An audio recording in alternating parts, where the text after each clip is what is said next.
Olá, seja bem-vindo para mais este vídeo. Eu sou o Antônio Léo e é um prazer tê-lo aqui assistindo a este vídeo.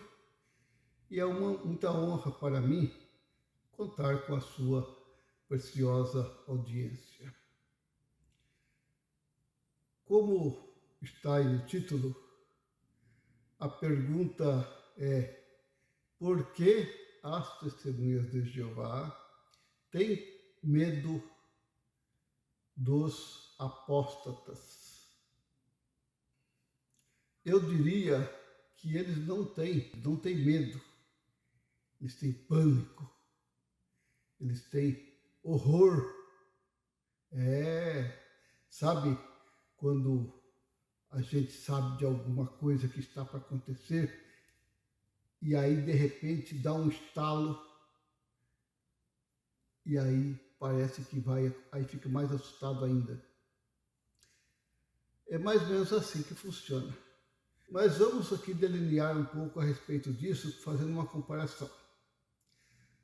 Já ouviram falar em sociedades secretas? Sociedades secretas, olhem só. O que são sociedades secretas? Talvez tenham ouvido falar nos cavaleiros templários, nos Illuminatis, nos maçons, Rosa Cruz e outras. São sociedades secretas. Mas talvez não sabemos quase nada sobre eles. Sabe por quê? Porque quando a pessoa entra em uma dessas entidades, vamos dizer assim, né? Ou sociedades, ou seja, uma organização, seja de qual for, até aquelas que estão do outro lado, como a máfia, assim por diante. Bem, o problema é que eles, quando entram, em algumas eles são chamados de iniciados. Iniciados, porque estão iniciando. Uma comparação até com alguém que está apenas estudando com as testemunhas de Jeová. E sabe o que acontece nesse período? Eles fazem um voto. Sim, eles fazem, principalmente os maçônicos, eles fazem um voto de segredo. O que é isso vem a ser? Ora, se são secretos, é claro que ninguém sabe, ou poucos sabem. E ali eles têm as suas normas severas. Se alguém contar alguma coisa que é segredo, eu não sei, mas dizem que há uma punição, né? Até mesmo extrema para tal pessoa. E que isso tem a ver com as testemunhas de Jeová? Não tem muita coisa, lógico. Porque as testemunhas de Jeová, afinal, elas pregam, distribuem revista, explicam. Aliás, o site, né, JW, é aberto ao público. Em qualquer parte do mundo pode-se acessar o site e, né, então eles dizem que não tem nada de escondido ali. De fato, nessa parte temos que concordar. Mas tem lá como também em outras sociedades, um grau de hierarquia. O que é a hierarquia? Quando a pessoa entra em uma sociedade secreta, ela simplesmente vai ser o iniciado, conforme eu já disse, mas depois ela vai galgando até chegar, como eles chamam lá de mestre, grã-mestre, e por aí vai até, né? Tem os números lá que classificam eles, que eu certamente não sei quase nada sobre isso e nem tenho curiosidade de saber. Bem, mas o que é que tem que eu estou frisando neste assunto?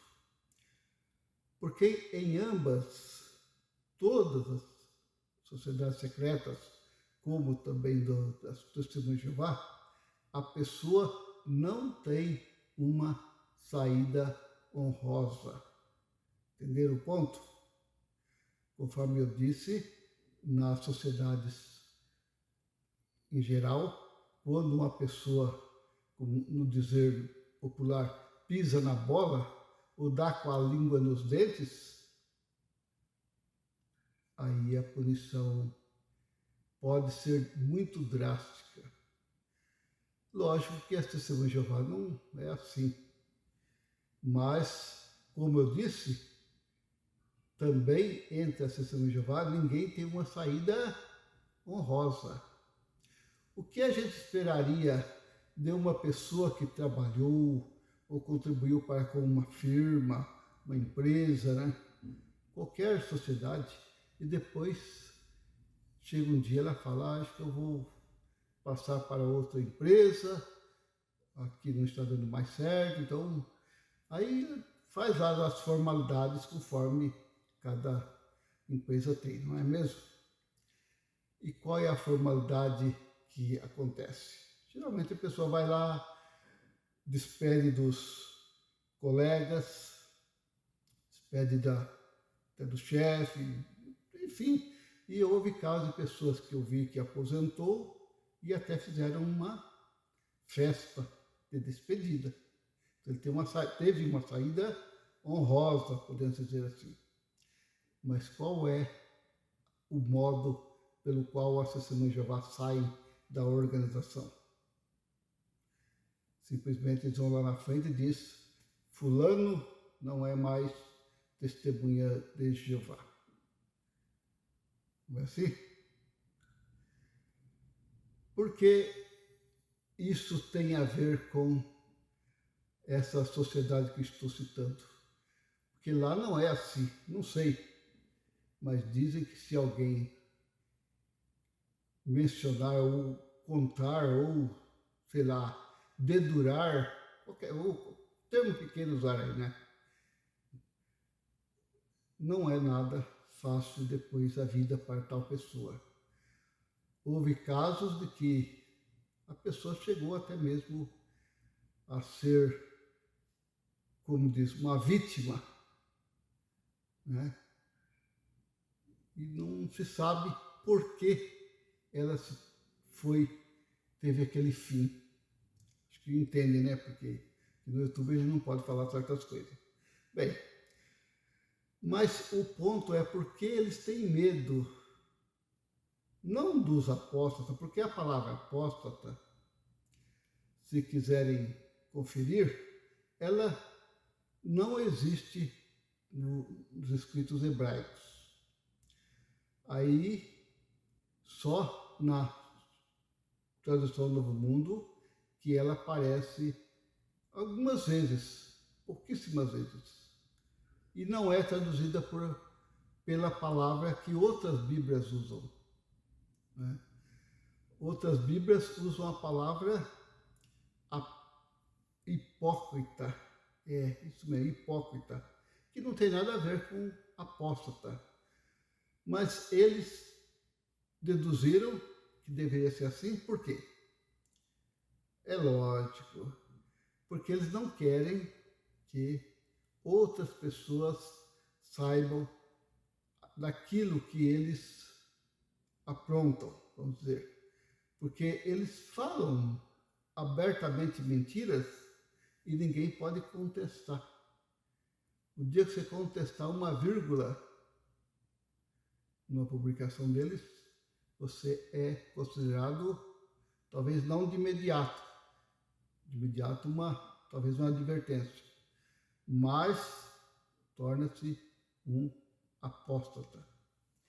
Até me recordo de um caso que uma pessoa que havia sido ancião, tinha um bom conhecimento, né?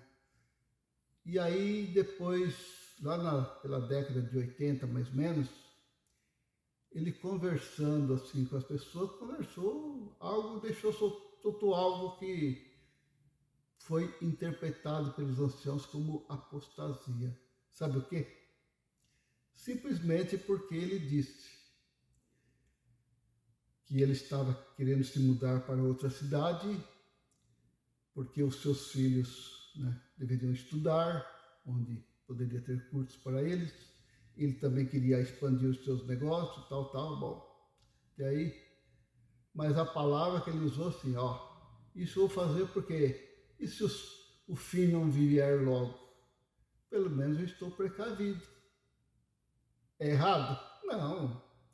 O apóstolo Paulo, inclusive, falou que aquele que não faz previsões para a sua família é pior que o incrédulo. Não é?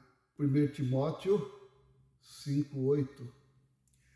Bom, se isso era só por falar isso já era uma apostasia, ficou claro quando um dos anciãos chegou para nós e disse: olha, não converse mais com aquele fulano, aquele irmão, né, no caso, porque ele está com ideias apóstatas. Tem lógica isso? Claro que não. Mas conforme eu estou mencionando aqui, ainda não cheguei no ponto principal, porque que eles têm tanto medo. Né? Que eles apenas não têm medo, têm pavor, têm horror e assim por diante. Porque eles passam longe da casa de quem já foi testemunho de Jeová. No lugar da palavra apóstata, deveria usar a palavra dissidente, certo? Eu sou dissidente da testemunha de Jeová, ou fulano é dissidente da testemunha de Jeová. Tudo bem. Mas apóstata é alguém que já vai contra os ensinos de Cristo. Porque é como diz, quando a pessoa ela não vai estar de acordo com os ensinamentos de Cristo, é lógico que é um apóstata. E quem saiu do meio da testemunha de Jeová como negando a Cristo? Não. A maioria que eu conheço, né, o que conheci, não. Simplesmente talvez porque alguns por desânimo, né, viu que não tinha mais como consertar a sua vida depois que já foi destruída. Outros viram que não havia clima, e aí por vários motivos. Porque a apostasia, tem que ser fundamentada. Não é só dizer, fulano é apóstata. Não. Pergunte para uma testemunha de Jeová, diz, o que é um apóstata? Ela não vai saber responder. Sabe por quê? Porque eles usam aquela expressão, porque abandonou a Jeová. Abandonaram a Jeová. Então não merece, a gente não pode nem cumprimentar. É assim mesmo. Então por que eles não cumprimentam também? Porque se a gente pudesse conversar abertamente com uma testemunha de Jeová, no meu caso, eu que fiquei lá cerca de quase 50 anos, eu sei coisas das testemunhas de Jeová que pouquíssimos anciãos, né, os que tinham, provavelmente já faleceram, né, já não estão. Os que ainda existem são pouquíssimos. Né? Não quero me gabar, nada disso. Aliás, estou aproveitando esse tempo, né, que para mim é valioso, para passar a minha experiência para quem ainda está escravizado. No entanto, eu posso dizer isso sinceramente, por quê? Porque eu fui hoje não existe. Pergunte se na sua congregação tem algum ancião que cursou a escola de ancião ou curso de anciãos em Betel. Estou falando em Betel. Hoje tem os cursos de anciãos são dirigidos ali mesmo, na região, na cidade, naquele é bem próximo. Antes a gente ficava 15 dias lá em Betel, quando eu fiz foi em 1974, e naquela ocasião nós ficamos 15 dias ali, comendo, bebendo. Era uma época até, vamos dizer, eu pude conhecer como muitas coisas funcionam que outros não conhecem. E de fato, porque tinha muita coisa, né, envolvida. Aí, por que que eles têm medo de nós? Esse é o ponto, né? Só para dizer uma coisa. Quer deixar uma testemunha de Jeová sem ação? Pergunte quando ela disser alguma coisa a você. Aonde foi que você aprendeu isso? Ou de quem disse isso? É lógico que eles não vão falar que foi o tal de escravo fiel e discreto, porque aí não tem como provar que existiu o escravo, ou que existe o escravo fiel e discreto. O escravo fiel e discreto, conforme já escrevi num vídeo anterior, não existe. Então, deu para entender? Esses pontos pequenos, mas acredito que podem ser úteis. Agradeço a você por esta atenção. Espero que assista os próximos vídeos e assim estaremos ajudando as pessoas. Não é criticando, apenas mostrando para pessoas que ainda não sabem, porque a maioria sabe. E mesmo quem está lá dentro sabe, mas não se tocou ainda. Então vamos ajudar essas pessoas, porque assim estaremos fazendo uma iluminação na mente deles, né? Que eles, se desejarem aceitar, é lógico que vão entender e sair enquanto é tempo, né? Então, agradeço por sua atenção e espero e conto com você para o próximo vídeo. Então, até lá, o meu muito obrigado.